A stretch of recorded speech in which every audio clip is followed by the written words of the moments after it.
HTML series එකේ අද අපි කතා කරන්න යන්නේ div tag එකයි span tag එක ගැන.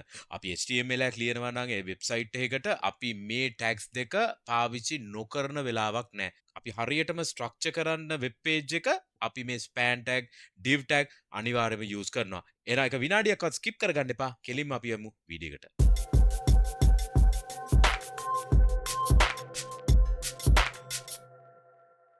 අයුබෝන් මගේ ෆ්‍රන්ටෙන් යාලු හැමෝටම මේක තුළ සිටින්නේ MCodes Frontend YouTube channel එකට. channel එකට අලුත් නම් subscribe කරලා MCodes family එකට එකතු වෙන්න. හරි. අද අපි කතා කරන්න යන්නේ div tag එකයි span tag එකයි ගැන. අපි website වලට සෑහෙන්න පාවිච්චි කරන tags දෙකක් තමයි මේක. div tag එකයි span tag එකයි. අපි එන කෙලින්ම යමු demo එකට.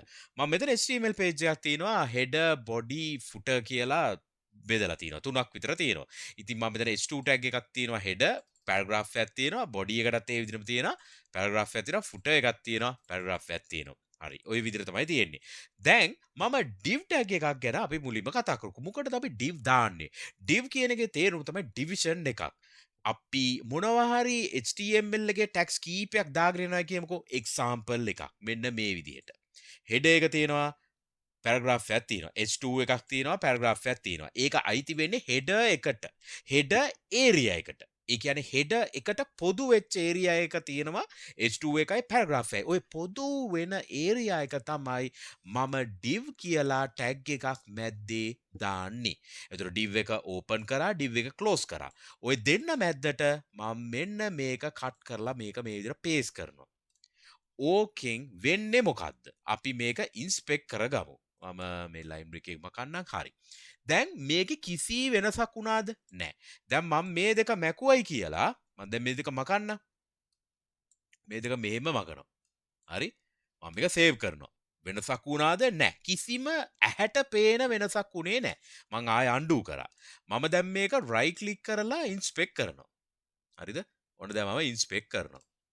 ඉන්ස්පෙක්ට් කරපුවාම මම මේක පොඩ්ඩක් රීසයිස් කරන්නම්. හරි. දැන් ඕගලන්ට පේනවද අපේ මේ ස්ට්‍රක්චරේ තියෙන විදිහ? දැන් මෙතන තියෙනවා h2 එකයි පැරග්‍රාෆ් එකයි h2 එකයි පැරග්‍රාෆ් ඔහොමනේ තියෙන්නේ. දැන් අපි මේ හදපු මේ header එක දැක්කද div එකක් මෙතන තියෙනවා. මම මේක expand කරාම ඒක යටතේ ඉන්න h2 පැරග්‍රාෆ් උයි ඉන්නවා. හරිද? දැන් මට මේකේ තියෙන වාසිය තමයි මේ බොඩි එක ඇතුලේ මෙන්න මෙතන එක div එකයි තියෙන්නේ. ඒක ඇතුලේ තියෙනවා h2 එකයි පැරග්‍රාෆ් එකයි. දැන් මම ඔය ආකාරයටම මෙන්න මේ බොඩි එකටත් දැම්මනම් හරිද? ඔන්න දැන් මම මේකත් ඒ විදිහටම දානවා. කට් කරලා මෙතනට paste කරනවා. ඊට පස්සේ තව div එකක් දානවා මේ footer එකට. ඒකේ තියෙනවා paragraph h2 එකයි කට් කරලා මේකට දානවා. දැන් මම save කරනවා. දැන් බලන්න body එක ඇතුලේ තියෙන්නේ මෙන්න මේ tags තුන විතරයි. div tag තුන විතරයි. හරිද? දැන් මට ඕන වෙලාවක දැන් මම මේක copy කරලා තව පාරක් paste කරන්නම් මෙතන. කීප පාරක් paste කරන්න? ඔන්න කීප පාරක් paste කරා. දැන් ඒත් මේ ස්ට්‍රක්චරේ ලොකු වුණාද? නෑ. මේ div tag තුන ඇතුලේ තමයි තියෙන්නේ. මට මේ div එක ලොකු කරගන්න ඕන නම් මේම open කරා. මෙන්න මේ footer එක තියෙනවා h2 එකේ paragraph ඔක්කොම මේක ඇතුලේ තියෙනවා. දැන් මම මේ div නැති වෙලා තිබ්බනම් මොකද වෙන්නේ? මේ ඔක්කොම tags ටික තියෙනවා. ලොකු ස්ට්‍රක්චර් එකක් වගේ එක දිගට පේනවා. මේක අපිට ලේසි එක read කරන්න. දැන් මේ තියෙන header එකට මේ තියෙන්නේ බොඩි එකට මේ තියෙන footer එකට දැන් අපි ඇත්තටම div දානවා නම් අපි IDs class use කරනවා. ඉතින් ඒක CSS වලින් තමයි එක කරන්නේ. ඉතින් මම IDs සහ classes ගැන වෙනම CSS tutorial එකක් කරලා තියෙනවා. මම ඒක link එක description එකේ දාන්නම්. ඉතින් අපි div පාවිච්චි කරන්නේ ඔන්න ඕකට. තව දෙයක් මම කියන්නම්. හිතන්න ඕගොල්ලන්ට ඕනේ මෙන්න මේ h2 මේ header නෑ මේ body කියලා හිතමුකෝ. මෙන්න මේ body එකේ තියෙන h2 එකයි paragraph එකයි ඕගොල්ලන්ට එකපාර හංගන්න ඕනේ කියලා. හිතන්න div එකක් තිබ්බෙත් නෑ කියලා. ඒතර ඔයගොල්ලන්ට මොකද්ද කරන්න තියෙන්නේ? ඒතර ඔයගොල්ලන්ට මොනවද කරන්න තියෙන්නේ? ඒතර ඔයාට ස්ටයිල් එකක් ලියන්න. ස්ටයිල් කියන්නේ දැනට මම ලියන්නම්. මෙම ක්ලාස් එකක් දාන්න දෙනව නැත්නම් මම දැනට නිකන් දාන්න display none කියලා. මේකම copy කරලා ඔයාට දාන්න වෙනවා paragraph එකටත්. හරිද? මොකද ඒතර පේන්නේ නැති වෙන්නේ. දැන් මම මේක save කරොත් ඔයගොල්ලන්ට මේ body එක පේන්නේ නැහැ. හරිද? දැන් මම මේක පොඩ්ඩක් මෙහාට කරන්න. මේකත් මකන්න. මම මේ දෙන්නටම දැම්ම නේද? දැන් මේක සරවුන්ඩ් කරපු නිසා මට මේ දැන් දෙක දාන්න ඕනේ නැහැ. දෙක නෙමෙයි. හිතන්නකො මං ගාව පැරග්‍රාෆ් කීයක් හරි තිබ්බයි කියලා මේ විදියට. ඒතර මේ හැම එකටම මට ඩිස්ප්ලේ නන් දාගෙන යන්න වෙනවා නේද? එහෙම වෙන්න ඕනේ නැහැ. හරිද? එතකොට මට කරන්න පුළුවන් එකපාරෙන් මොකද්ද?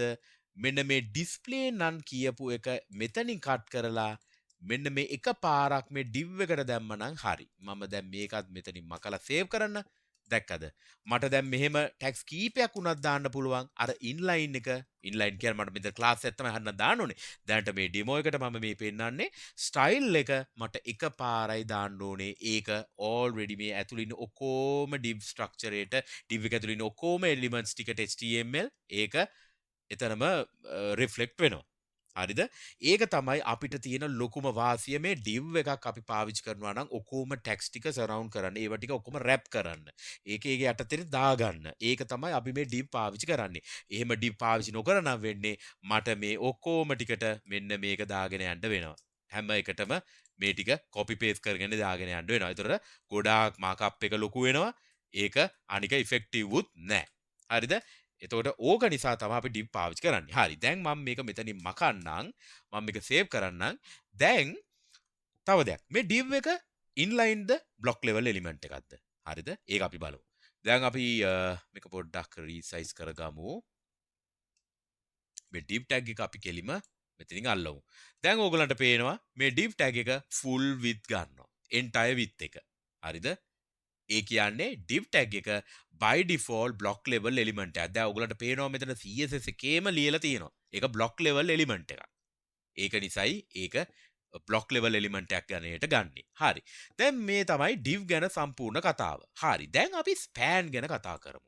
span tag එක. අපි මොනවටද ඒක use කරන්නේ? හරි. මුලින්ම අපි හිතමු පොඩි requirement එකක් client ගෙන් ආපු. ඒ තමයි මෙන්න මෙතන මේ තියෙන lorem ipsum කියන මෙන්න මේ මම highlight කරන text එක මට font එකේ color එක එන්න ඕනි කියලා හිතන්න red color එකකින්. එතකොට මම කොහොමද ඒක කරන්නේ? අපි span tag එක use කරලා අන්න ඒ වැඩේ කරගන්න පුළුවන්. මොකද ඒ span tag එක inline element එකක් නිසා අපිට inline tag එකක් දාලා අපිට පුළුවන් එතකොට මේකේ color එක change කරන්න. අපි දාමු span කියලා tag එක. ඒක මැද්දට මේ අපිට ඕන කරන text එක cut කරලා මම මෙතනට paste කරන්න. මම මේක save කරා කියලා කිසිම වෙනසක් උන්නේ නැහැ output එකේ. ඒක එහෙම්මමයි කිසි වෙනසක් නැහැ. හරි. දැන් අපි ඒකේ color එක change කරන්න ඕනේ. ඉතින් මම inline style එකක් මෙතනට දාන්නම්. color එක red කියලා. දාපු ගාම ඔයගලන්ට පේනවා font එක color වුණා. හරිද? දැන් ඒ ඇවිල්ලා span එකක් පාවිච්චි කරපු නිසා. දැන් මට මේකම තවත් තැනක copy කරගන්න පුළුවන්. දැන් අපි හිතමු තව තැනක රතු පාට කරන්න පුළුවන්. දැන් අපි හිතමු මෙතන රතු කරලා මේක කට් කරලා අපිට පුළුවන් මෙන්න මෙතන මේ මැද්දක වචනයක් මට තවත් පාට කරන්න පුළුවන්. දැක්කද? දැන් ඕක කරේ මේ span tag එක පාවිච්චි කරලා. මට මේක ක්ලාස් එකක් ගෙනාව නම් තමයි හරි. මම දැනට මේ example එකට මම මේ style tag එක පාවිච්චි කරේ. right. ඉතින් මේ span tag එක. ඉතින් මම මේක right click කරලා මම පෙන්නන්නම් මේක inline ද block ද කියලා. මම කිව්වේ මුලින්ම inline කියලා නේද මම පෙන්නන්නම් මේක inline වෙන විදි. දැන් මේක තියෙන්නේ paragraph එකේ. paragraph එක hover කරපුවාම ඔයගලන්ට full width එක පෙන්නනවා. දැන් මම span එක උඩ hover කරපුවාම ඔයගලන්ට පේනවද මේ span එක මෙච්චරයි අල්ලන්නේ. ඊට පස්සේ ඊටු ටික text එක. දැන් ඒක අපිට පැහැදිලි. right. දැන් හිතන්න තව උදාහරණයක් කරනවා. දැන් මේ span tag එක එන්නේ මේ inline එකක් විදිහටනේ. දැන් ඒතර මේ content එක එතනින් පස්සේ මේ විදිහට display වෙනවා. දැන් හිතන්නකෝ client කිව්වා මට ඊටු ටික ඊළඟ line එකට වැටෙන්න ඕනේ කියලා. span tag එකක් දැන් තියෙනවා. හිතන්න. හරිද? අපිට පුළුවන් ලේසියෙන්ම මෙතනම display block කියලා දාන්න. block කිව්ව ගාම ඊටු ටික ඊළඟ line එකට වැටෙනවා. හරිද? ඒ කියන්නේ මෙතන display block කිව්ව ගාම ඒ ටෙක්ස්ට් එක ඊළඟට ලයින් එකට වැටෙනවා. ඒකෙන් තේරුම් යනවා span tag එක inline element එකක් කියලා. දැන් ඔයාලට පේනවා hover කරපුවාම full width එක අරන් තියෙනවා. මම මේ hover කරපුවාම ඔයාලට පේනවා. හරිද? ඒ විදිහට. දැන් ඊළඟ element එක මම span කරේ. ඒක block level එකක් නෙමෙයි. මොකද මම මේක block කරලා නැහැ. දැන් මේක hover කරපුවාම ඔයාලට පේනවා ඒක ඒ ටික විතරයි තියෙන්නේ. ඒ ටෙක්ස්ට් එක inline. ඔන්න ඕක තමයි span tag එක කියන්නේ. හරි. එහෙනම් ඔයගලන්ට div tag එකයි span tag එකයි අතර වෙනස සහ ඒවා පාවිච්චි කරන්නේ මොන අවස්ථාවලටද කියලා ඔයගලන්ට හොඳ අයිඩියා එකක් එන්න ඇති. එහෙනම් වීඩියෝ එක හොඳයි නම් like කරන්න අනිවාර්යයෙන්ම share කරන්න හැමෝ එක්කම. එහෙනම් ඊළඟ වීඩියෝ එක හැම වෙනකන් හැම දිනාටම ජය වේවා. cheers අපි ගියා.